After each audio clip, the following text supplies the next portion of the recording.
Hello, everybody, and welcome to yet another edition of Sparks Entertainment and Art, where we talk with all kinds of people about the band Sparks. And I am with Stefan Rutkowski, and you're joining us from Germany, is that right? Yes. Hello, Monte. Thank you for the invitation. Germany, Berlin. Germany, Berlin. I've been Yes. there. It's a fun place. Oh, nice. When was your last time, if I may ask? Oh, it was many, many years ago for work. Okay. It's a kind of a funny story, but we'll Okay. save that for later. And as a lot of people know, during September, there's usually a Sparks Timber celebration Yes. on Facebook where people put out some kind of how would you call it, Stephen? In my YouTube videos, I summed it up that that the September is there to celebrate Sparks music and art, because I find it very interesting that that it's very equal. Fans celebrate really the music, but also really the all the creative other stuff that they do, like really the artworks of their cover, and they have a very keen eye for design.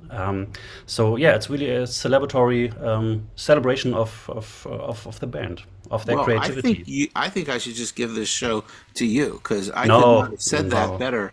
That was perfect. And what Stefan did was he put together 9 musical interpretations of Spark songs, generally Oh, corresponding to the oh, good. sequence of how the albums were celebrated on each particular day of the month. Yes. And I was so taken by it because clearly a lot of work, Stefan, went into this. And it really shows these are high quality videos. And so I wanted to have you come and just talk about it a little bit. Oh, thank you so much. That really means a lot to me because it like so often with these kind of things, it starts out small and then it's getting out of hand. Because at first I really thought, okay, I just do a little piano version for each song, and then. Yeah, okay. I wanted to put a little more effort in the video. Then I thought, okay, what if I put a drum into that, and then it multiplies up, and yeah, then you really have a tough time to follow the schedule. Well, what motivated you to do this as a way of expressing your love for the band? I really have to say, from a tipping point for me was this tour of Sparks, because my wife and me, we went to 3 different concerts this year, and we met so many great people that I think it was our 3rd tour that we joined, and I never made so much interesting contacts like this year, and it really infected me. So because I also had that feeling that so many new fans joined the Sparks fandom in the last years, and so many creative people. So yeah, and I thought, okay, I want to do music again. This was a great opportunity. I'm a graphic designer. This is my job. So that's how it came together. What were the 3 shows that you saw? This year we went to, first one was Brussels, then Cologne, and then Berlin. Fantastic. Well, yeah, I saw them a few times on this tour too. I thought it was particularly inspiring. I didn't quite take it to your level though. But then And tell me, which shows did you watch? my wife and I went to England and we saw them in London, which was a great thrill to see them in Oh London. no, I miss. Yeah, I really wanted to go, but yeah, that were the shows that were recorded, right? I heard something with video cameras there. I think so, but it was the second London show, and then I saw them Okay, in Manchester, and I okay. also was able to hook up with all these many of the people that I've become friends with in the So course of doing this show, and then that I made need it to really great. I need to hear from you as an eyewitness. Was the Manchester show really as great as everyone talked about? I heard so many raving reviews about it. Yeah, they were all great. Everyone was great. And then in the States, I saw them here in Philadelphia and in Washington, D.C., where I Oh, live. nice. And then I flew up to Boston. I saw them with a dear old friend, and that was the apex. Something about Oh, that okay. show. It was this perfect size for them, and they just related to the audience, and they were relaxed. And Russell was just making spontaneous remarks, Yeah. which he very rarely does, and just talking about the people in the balcony and just having so much fun. And they played at such a high level. So yeah, I'm retired now, so I got to do that. My impression was also the longer the tour went, the better they got, and that was fascinating to me.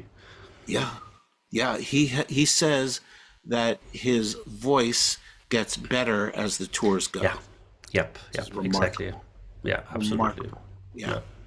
Yeah. But okay, so getting back to the topic, which is you and the great music that you've made, it was really seeing them. You said, I want to try to interpret this, but you didn't just play it in a band style. Tell us a little bit about how you played it, and then maybe we can hear a little bit of the music.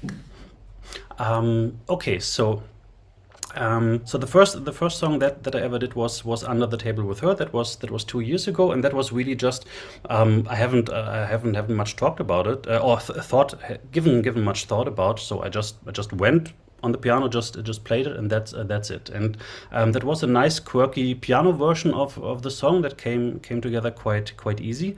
Unfortunately, I don't remember these chords anymore, but the next one, Eaten by the Monsters of Love, that I remember and I can play for you. So just by the way, you might not, so to your viewers, you don't see that I'm sitting here directly at my piano, but there you can hear it. And Eaten by the Monster of Love was the first song this year that I spent some time with. And the funny thing is, I hope it doesn't sound too humble or too throw away, but for me, when I try to learn a new piece, it's at first you really just go on the keyboard. You just try to get a feel for the chords, and the rest comes very easily. So for example, Eaten by the Monster of Love, for musicians, I would say these are very standard chords. So you can play a lot of other songs with these ones. So it's really just.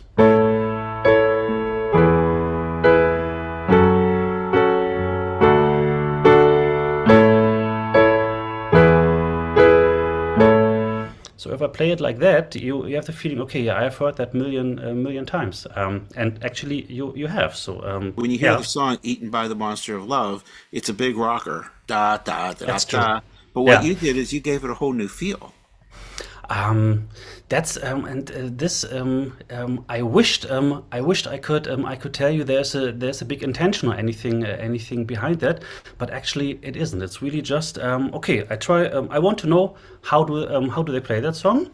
So I just need to learn the chord structure, and the rest just really comes naturally. So it's really like what I just did, and then I try to figure out, okay, so what. I know now the chords. I know the inversions. What would the melody be? So then it's.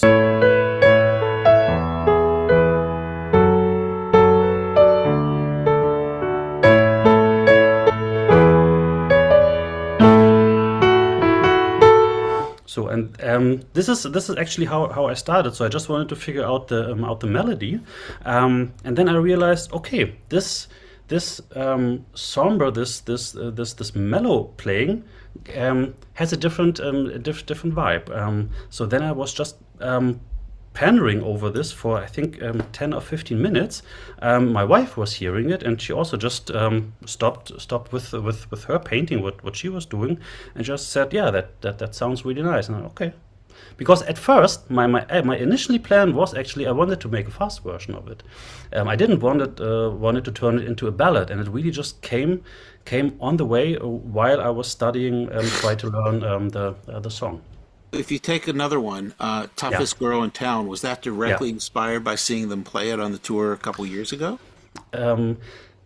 Toughest Girl in Town, I discovered. I think it was. When was the Royal Albert Hall show? That was 2023, right? Yeah, that's when they did that tour. Yeah, Exactly, yeah, because the they Latte played. tour.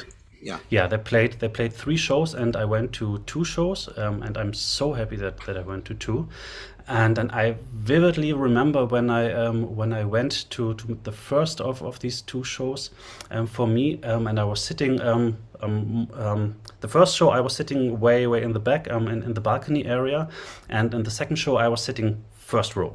Oh, So that were 2 vastly different experiences, and I really remember when Toughest Girl in Town came, and that blew me completely away. With especially also with the light show, I really have to say that their light design is spectacular. I think even better now in the last tour, and that song sounded so fresh, and I couldn't believe that it's a song that is 30-40 years old or something like that. 30. yeah. 40. Well, to me, it's a top 10 Sparks song, and Yeah, I'm not a big yeah, fan of that album, but that yeah. one, I remember hearing it way back in the day, and that was one that just immediately jumped out to me. Yeah. So, you want to play a little bit of that? Toughest Girl in Town is one of the easiest easiest things to play for them. So it's really just.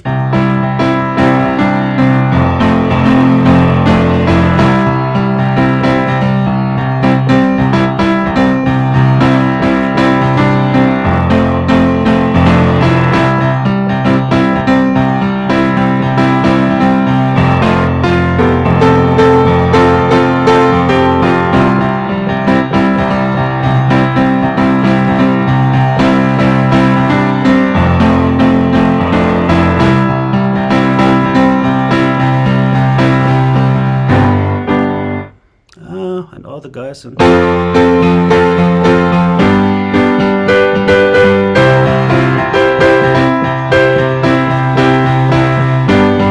no.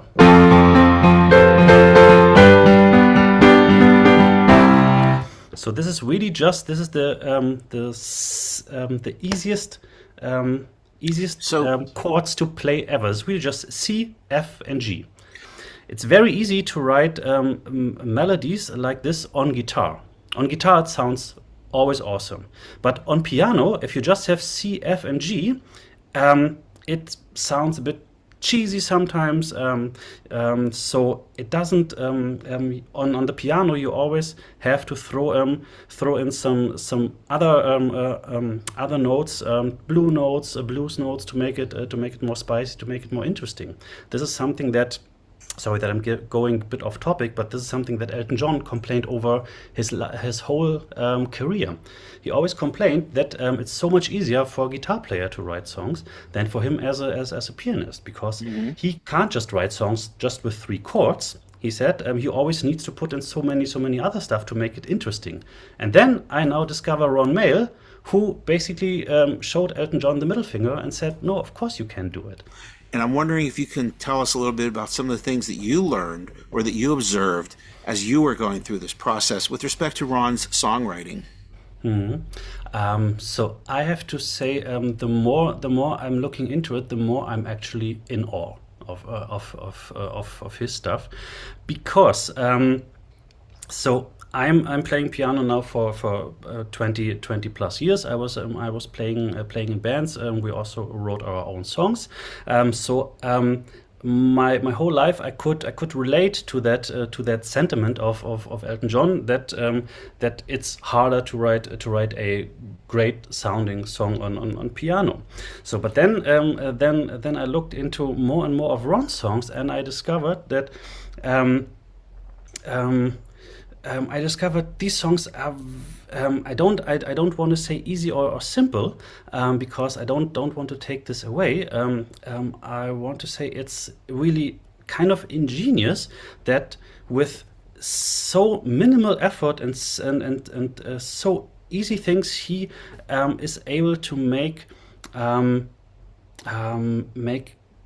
melodies that are not tacky, that are not simplistic, that doesn't sound redundant.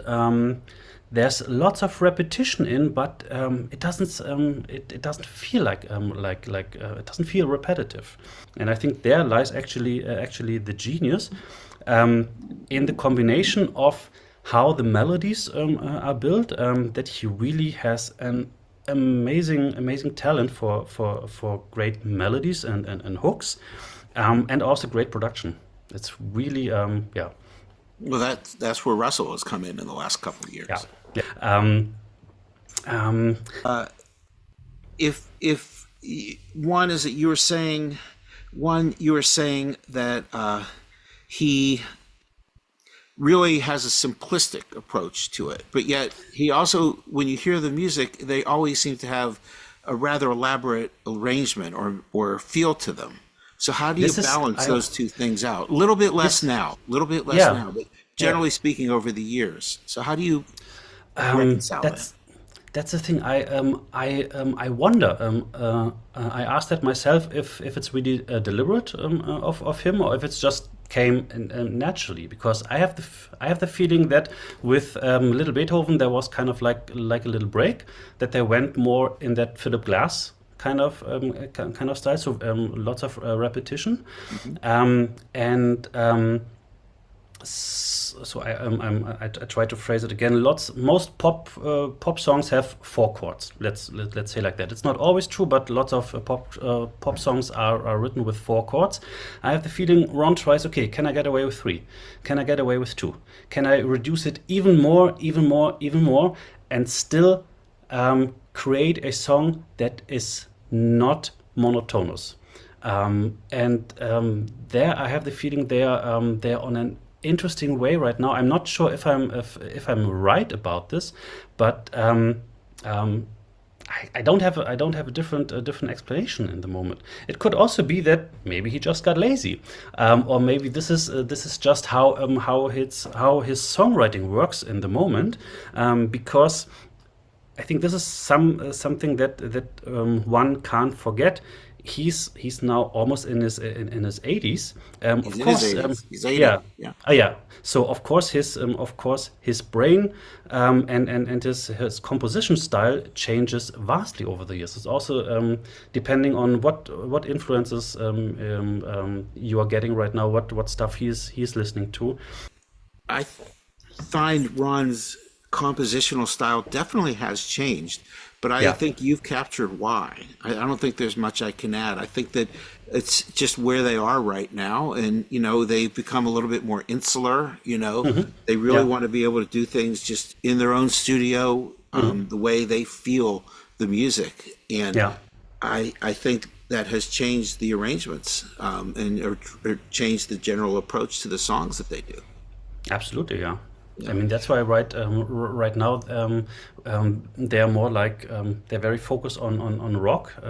I had the feeling that right now they are really more focused on a cohesive sound, or a cohesive body of work. What the album is, and this is. I try to think about it about other albums that hasn't been in a very very very long time. That really the album is a complete own body of work. Yeah, that's the amazing thing about it. I don't know if you happen to hear the conversation that I did with a few folks about the Mad album, Oh, of and I think course, it's absolutely true about Latte as well. That it yeah, holds together as an album. So yeah, I know some people aren't head and heels over a particular, the whole thing, or they don't like a song or two. But to me, when I hear it as an album, it's very well put together, yeah, with the kind of a little harder rocking first side, then it kind of goes into a little bit of a more sparse, a set of songs with a little bit sparse set of arrangements, and then it gradually comes out of that with the last three songs till you end with Lord Have Mercy, which is yeah. such a wonderful, in my opinion, wonderful, inspiring, beautiful number. So they start I out agree. with Do Things My Own Way, which is kind of like, I'm about me, this is how I'm going to do it. Yeah, And they end up with, We're all in this together. It's a beautiful progression, in my opinion. But exactly. Yeah, my feeling is that they like the way they're going, and it's appropriate for where they are right now. yeah. I have the feeling with Matt and also with Matter, they really found themselves. It's for me it was a extremely satisfying listening. So it was really it was basically I was waiting. I was kind of waiting for them to just reach this point. So that's why I'm also I'm not so mad that that some songs are not so awesome to me. But on the other hand, Mad has In Daylight. So that's I know it's a song that not many people like. You don't But for think me, so? this is I always thought of that as one that everybody seemed to like. when I watch a lot of reviews and I haven't heard this song to be singled out often. For example, often I heard some reviews about the album where they went track by track, and sometimes they even skipped that song because they didn't Really? even notice that it was on there. Yeah, and They're this is also. This is also a great example. I think it's also just two chords that song. I thought that was one of the really kind of more familiar style Spark songs on the album. Interesting, really, because Yeah. I really for my impression was I had the feeling this is a complete outstanding compared to all of the other stuff that they did. Compared to the other stuff on the Yeah. album. Yeah. But also to all of the other the last albums I don't remember I have heard such a simple and sincere love song in a very long time from them. Yeah. I guess, well, that, no, I get that. What I was saying is that the kind of character that's in there, you know, that kind of underdog that has kind of been a motif of theirs throughout their career came back. And you know, and Russell's delivery, of course, always makes these songs so amazing. I don't know how he can do whatever Ron seems to have in mind. I don't know how he does it. But to me, that's one of the songs that stands out on the album. I'm really happy that you say that because I really thought for a very long time I'm the only one because everyone was the songs that they were playing live like God, what's the name, Running Off the Tap for the Yeah. Fab. That's a song that I didn't like on the album at all, or it didn't give me much. But the live version changed my mind completely. So my wife and me really looked at each other and said, "Okay, now we understand." So The live version was amazing. That is one of my two favorites on the album. And then hearing it live was just such a treat, and it did make it so yeah. much more powerful.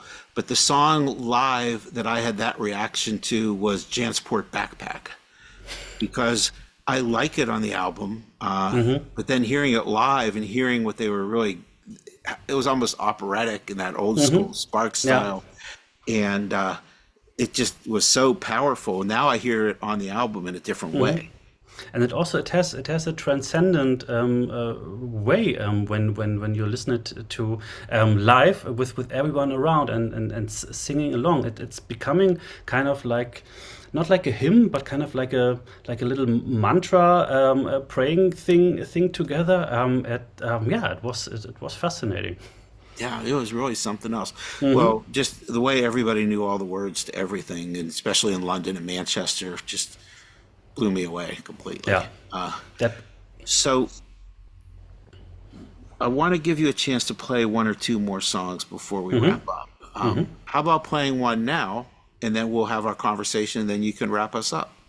But what I wanted to play for you, this is something that I showed you last time. This is They from Matter, because this is Perfect. really something that really impressed me again when I was sitting down. I guess technically every trained musician listened to the song and said, yeah, of course it's very obvious, but to me it wasn't. So it's really just two chords. It's really just these two chords. It's an E major and it's an A minor, and it's really just.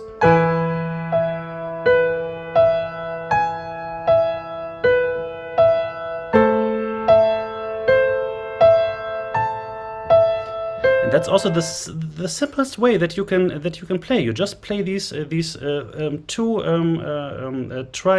triads, and you just play each note separately. So there's nothing big to it. There's nothing fancy or so, but just this creates an atmosphere already. And that's all. The song is not more. It's really just this.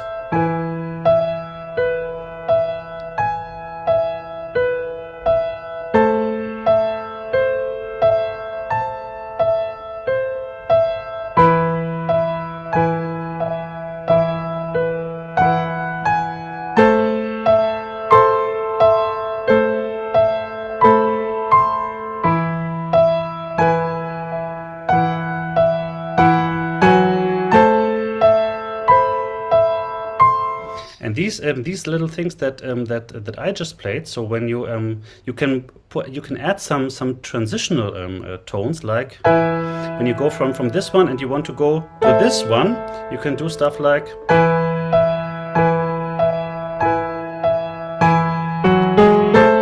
But this little run here, this is not in Ron's composition, but when I listen to the song, I hear it. So that's why for me, if when I play the song,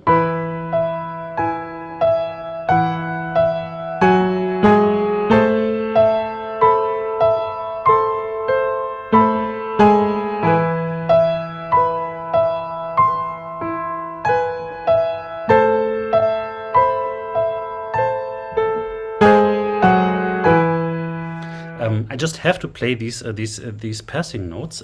Yeah, what? How can I describe that? When I heard the song the first time, that spoke to me. It's really different, and that's why, as I told you, this is my next project. I will make a cover version of it. So it sounds like you've already gotten it set in your mind. It sounds wonderful when Yes. you play it. Thank you very much. The awesomeness with this song is really it's what 3.5 minutes, and you just have these two chords, and you might think, okay, it's getting redundant or boring or anything like this, but at the very end there is a tiny variation of that melody in that. I'm not sure. So I know it's in, and I know I heard it, but might be most people didn't hear it. And it's not a big change. It's just a slightly variation. And when I heard it, I thought, okay, damn, this is beautiful. So that's why I want to build my whole cover version around just this one tiny little snippet, and I will see how it works out. Absolutely fascinating. And maybe what this speaks to is not so much the songwriting, but the arrangement, because obviously it's not just a little piano number. It's like this whole big thing that kind of brings you in and has so much emotion to it. And then Russell's vocals are just out of this world, in my opinion. And they also, if I heard that correctly, they use a choir, or they use some other male voices in that is not them. So at least this is how it sounded to me. Yeah. So there are some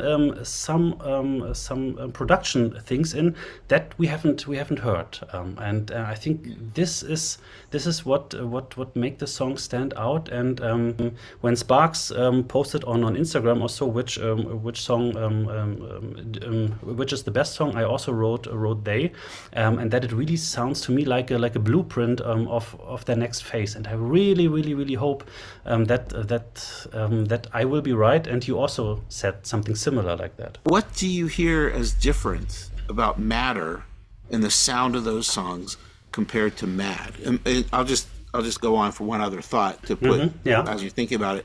I think Mad, which I love, and I always feel like I need to make that point, is written with accessibility in mind. It's still Sparks, but they wanted it to be accessible. Yeah, absolutely. That's fine. It's their prerogative. But this one doesn't. These seem to be in a little bit of a different direction. Yeah, I totally agree with you. With Matt, they gave you something easy. You could one could say easy to digest or so. And I'm pretty. I would bet on that that Ron and Russell also really liked that, and they really wanted it like that. But now they want to challenge. They want to challenge themselves, and they also want to challenge their audience. That I find very fascinating. But from your perspective as a composer and as Yeah. someone who's listened to Ron closely, how would you describe the difference between those three songs and what we had heard really in the last few albums? I don't hear it like what you heard. For me, "They" is the standout. The other three tracks from Mad, to me, sounds perfectly fitting to Mad. So with the other three songs, I don't hear much of a difference. But with "They," I really heard a difference. But I get you as well. I get you too. And I think it might be different for me if I would pay more attention to the lyrics. So my problem is also, since I'm not an English native speaker, I always listen to music and to melody first, and just look into the lyrics later. And that opens up a complete different universe. For example, I heard that "They" is about audience, and it's kind of like a negative song, or it can be seen as that, as a critic to fans or audience. Live audience members that ask too much from a band. This is one of the interpretation that I read about it. No idea if it's true, but that changed the song completely to me. When I heard it, I couldn't really tell. Is it a positive song? Is it a negative song? I could just tell it has a complete different feeling, and if they are touching different territory.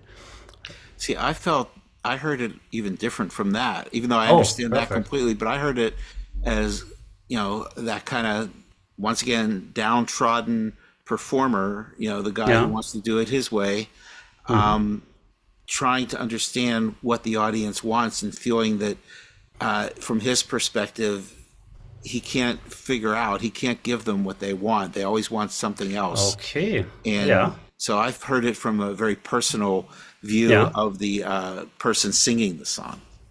Okay, so but then so when I understand you right, you don't understood it as I think the word is not correct, but you don't hear it as an attack to the audience or as an accusation.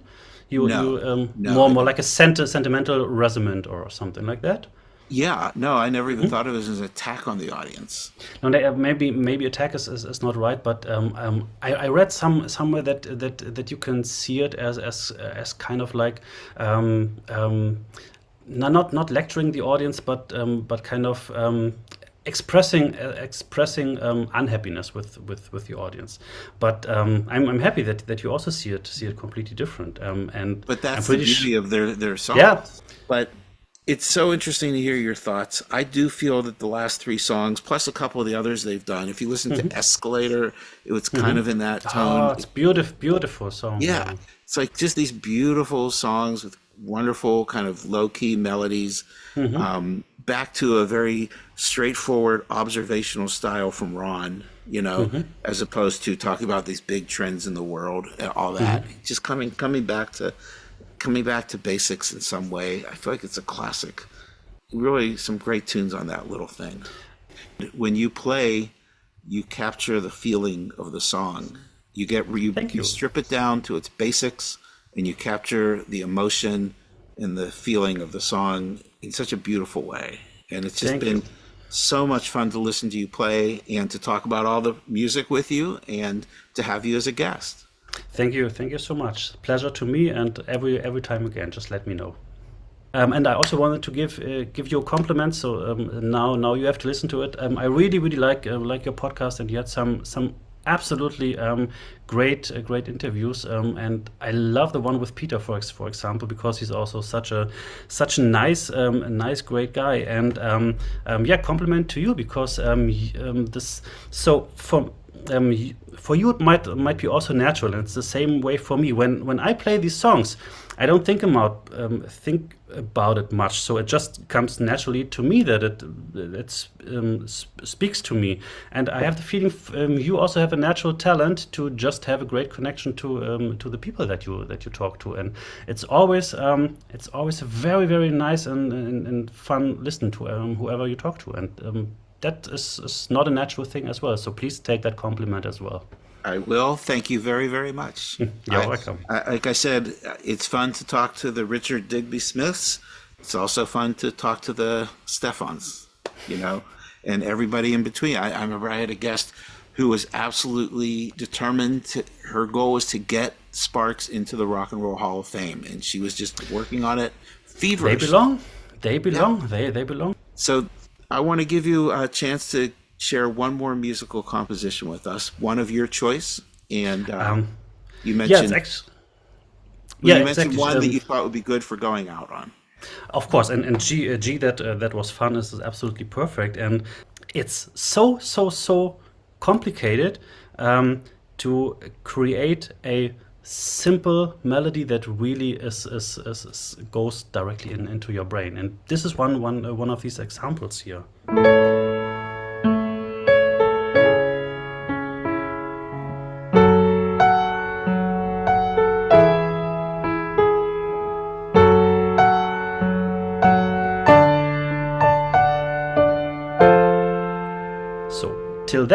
Till this chord, everything was very, very simple. So, and it's also the melody comes quite naturally when you put your hands on the keyboard here. It's like A, then you have the minor, you go to this.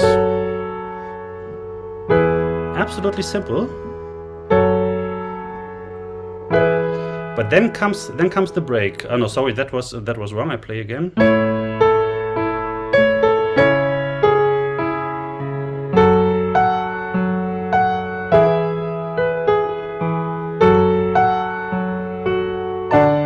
Now comes an F.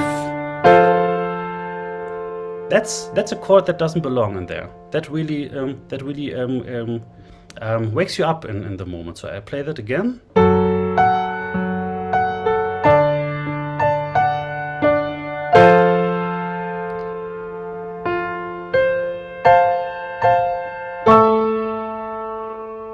And then you have the resolution, and you feel like coming home again. That last chord, yeah. The thing is, so when you were on this D, then you come to this F, and then the resolution comes. You're back to the home key. Then you really feel like, okay, you made this the full circle. I can play it again in the whole round, and then you might hear it. Oh, sorry.